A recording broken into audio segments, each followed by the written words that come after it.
qu'on peut dire aussi, c'est que finalement, c'est également clé pour chaque entreprise d'avoir cette politique RSE assez attractive, notamment sur le volet S, puisque c'est un levier, et notamment l'épargne collective y contribue, pour développer l'engagement, la fierté d'appartenance à l'entreprise, la motivation des collaborateurs et la rétention des talents. Bonjour Agathe Buret. Bonjour Audrey. Alors, vous êtes donc directrice marketing et engagement chez BNP Paribas Épargne Retraite et Entreprise. Vous êtes encore notre partenaire pour cette 3e édition de l'éco-tremplin. Vous nous suivez, vous nous faites confiance depuis le début. Qu'est-ce qui vous plaît tant ? Alors oui, en effet, on est très heureux de participer à cette initiative depuis l'origine et de poursuivre notre soutien année après année. Alors, qu'est-ce qui nous plaît ? Votre idée, qui est très intéressante, puisque effectivement, elle encourage, elle valorise les entrepreneurs de votre territoire dans des projets d'innovation ou comment trouver des solutions concrètes en matière de développement durable. Donc ça, c'est un thème sur lequel nous sommes particulièrement engagés également. Et il semble que vous ayez de plus en plus de succès d'ailleurs, puisqu'on voit qu'il y a un nombre croissant de postulants et d'entreprises aussi qui apportent leur soutien comme nous. Exactement, et on est ravis de vous compter encore cette année à nos côtés. Quand vous dites développement durable, éco-responsabilité, ça signifie quoi pour vous ? Alors, ce sont deux termes assez complémentaires. L'éco-responsabilité, c'est plutôt un ensemble de gestes qu'on met en œuvre pour avoir une action concrète sur l'environnement, pour limiter son empreinte écologique. Donc, par exemple, le tri des déchets, la réduction des envois de mails ou des impressions, par exemple. Alors que le développement durable, c'est un concept qui est plus large, qui se décline sur 3 axes, l'économique, le social, l'environnemental, avec des principes, des indicateurs. On a d'ailleurs la déclinaison avec les 17 objectifs de l'ONU, donc c'est beaucoup plus conséquent. Et donc, je peux citer par exemple la semaine européenne du développement durable qu'on vit en ce moment. C'est lors de cette semaine qu'on a l'occasion de rappeler quelques éco-gestes que chacun peut mettre en œuvre à son niveau dans chaque entreprise. Oui, justement, j'allais vous demander, Agathe Buret, comment ça se traduit chez vous au quotidien chez BNP Paribas Épargne Retraite et Entreprise ? Alors, on met en place un certain nombre d'éco-gestes, bien sûr, au niveau de notre filiale, mais en fait, je voulais plutôt évoquer avec vous le principe même de notre activité, puisque c'est ça qui nous porte au quotidien.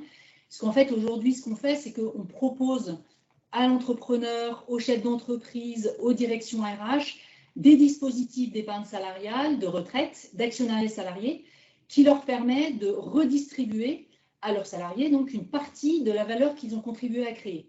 Donc, au travers de la participation, mais aussi de l'intéressement, des opérations d'actionnariat, qui leur apportent donc, à l'entreprise et aux salariés des avantages fiscaux et sociaux, et auxquels l'entreprise également ajoute des abondements, on peut ajouter des abondements pour renforcer cette épargne. Et ce que ça permet aux salariés, c'est de travailler sur des projets de vie à moyen terme ou pour préparer sa retraite. Donc, quelque part, ça leur sécurise leur niveau de vie dans la durée. Donc voilà, c'est un peu complexe. Parfois, les entreprises font ce qu'elles doivent faire obligatoirement. Et par contre, il y en a d'autres qui choisissent d'aller plus loin, puisque l'intéressement n'est pas obligatoire, l'actionnariat salarié non plus. Donc, on voit bien que ces entreprises-là, elles sont particulièrement intéressées par développer cet axe-là et donc d'avoir une approche fondamentalement sociale dans leur approche de leur épargne collective. Alors, c'est un peu complexe, ça nécessite parfois de la pédagogie. Un autre élément qui est important, ce sont les fonds financiers dans lesquels les épargnants investissent, puisqu'on a, en tant qu'entreprise, nous, on leur propose un ensemble de fonds dits responsables, et à cela s'ajoute notre obligation, du coup, de leur proposer, ça c'est un aspect réglementaire qui est très intéressant, qui, donc, depuis 2003, nous oblige à leur proposer un fonds solidaire. Alors, qu'est-ce que c'est qu'un fonds solidaire ? C'est un fonds dans lequel on peut mettre jusqu'à 10% d'épargne des salariés dans des entreprises de l'économie sociale et solidaire. Donc, aujourd'hui, on a une trentaine de partenaires avec lesquels on travaille. Et donc, l'épargne des salariés de nos entreprises clientes sert pour des projets de développement pour ces entreprises à vocation sociale et solidaire. Donc tout ça, ça enrichit le volet social de la politique RSE des entreprises que l'on sert. Et justement, vous avez un accompagnement spécifique pour les chefs d'entreprise. Oui, alors on le disait, c'est pas toujours simple, hein, ça nécessite de la pédagogie. Donc ça passe par des outils digitaux pour eux, pour leurs salariés. On a aussi tout un ensemble de vidéos, de documents, on apporte un accompagnement téléphonique et puis on a une présence locale chez vous, notamment au sein du territoire. Et puis, alors, on a des histoires intéressantes hein, quand on présente, par exemple, à certains de nos entreprises clientes, des partenaires justement de l'économie sociale et solidaire parmi les 30 que nous avons actuellement. On a quelquefois des belles histoires, parce que par exemple, j'ai en tête un exemple d'entreprise auprès de laquelle on a présenté un de nos partenaires solidaires et au final, ils ont travaillé sur un mécénat de compétences ensemble. Donc, on crée des synergies au-delà de notre propre activité et ça, c'est vraiment enthousiasmant.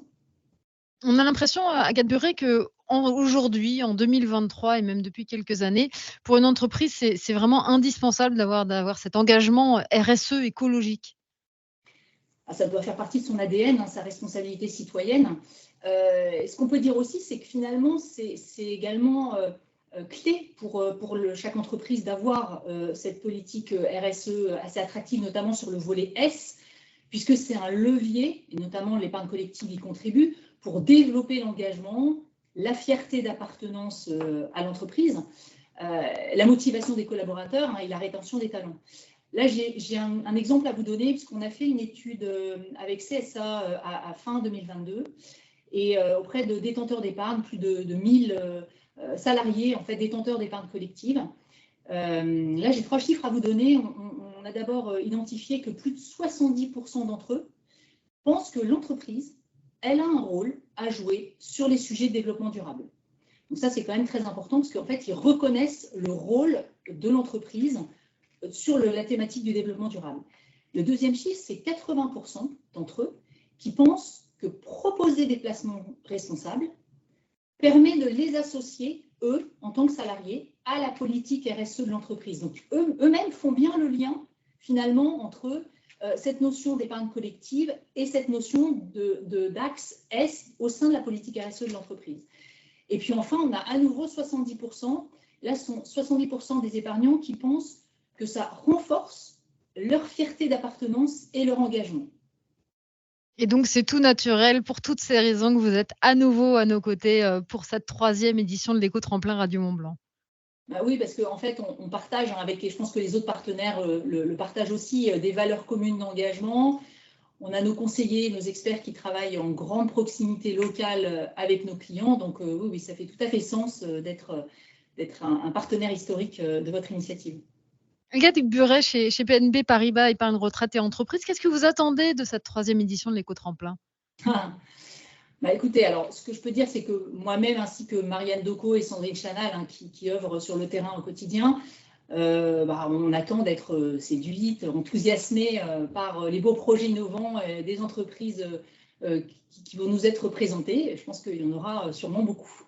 Et le choix va être difficile.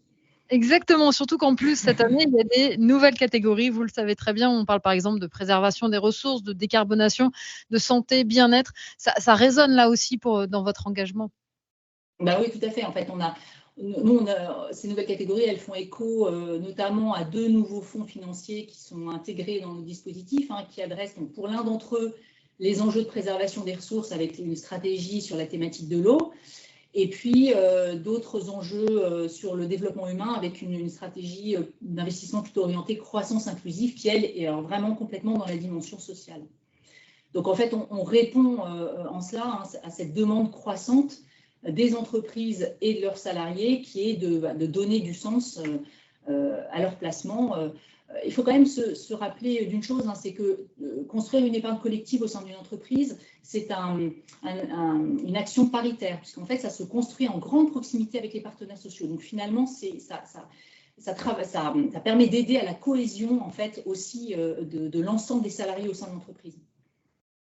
D'accord. Qu'est-ce qui vous a frappé lors des 2 précédentes éditions de notre Éco-Tremplin ? Est-ce que vous avez été surprise de l'ampleur, par exemple, des actions prises ou du nombre de structures engagées ? Est-ce que vous attendiez à ça ? Alors moi, j'étais particulièrement présente l'année dernière. Effectivement, j'étais assez impressionnée par la richesse, la diversité des candidatures, hein. Il y avait le côté environnemental, et puis il y avait aussi également le côté social. Alors, il y a par exemple, j'ai en tête le Green Wolf là, sur la catégorie montagne, avec le recyclage des vêtements outdoor, les skateboards avec des skis, de recyclage de vieux skis, des jouets avec des matériaux recyclés, des pommeaux de douche. Enfin, il y avait vraiment une grande diversité. Donc ça, c'était assez incroyable. Et puis, il y avait, et bien évidemment, la catégorie économie sociale et solidaire avec TOUSCAP là, qui avait gagné le prix. Donc, ça, c'est un premier constat, la partie diversité. Le deuxième constat, c'est visiblement le volume croissant, hein, et ça c'est un vrai signal positif que finalement, cette thématique, elle motive, elle inspire des entrepreneurs et qu'il y a une vraie volonté entrepreneuriale de faire bouger les choses dans le développement durable. Et ça, c'est parfait. On est ravis. Eh bien, merci beaucoup Agathe Buré d'avoir répondu à mes questions. Je rappelle que vous êtes donc directrice marketing et engagement à BNP Paribas Épargne Retraite et Entreprise. Et puis, on se verra le 30 novembre pour la remise des prix de cette 3e édition de l'éco-tremplin. Je rappelle que c'est vous qui remettrez le prix spécial du jury. Oui, alors j'espère pouvoir le remettre. En tout cas, sinon, ce sera Sonia Liman qui travaille dans mon équipe, qui est directrice de l'engagement. Donc voilà, on sera là en tout cas.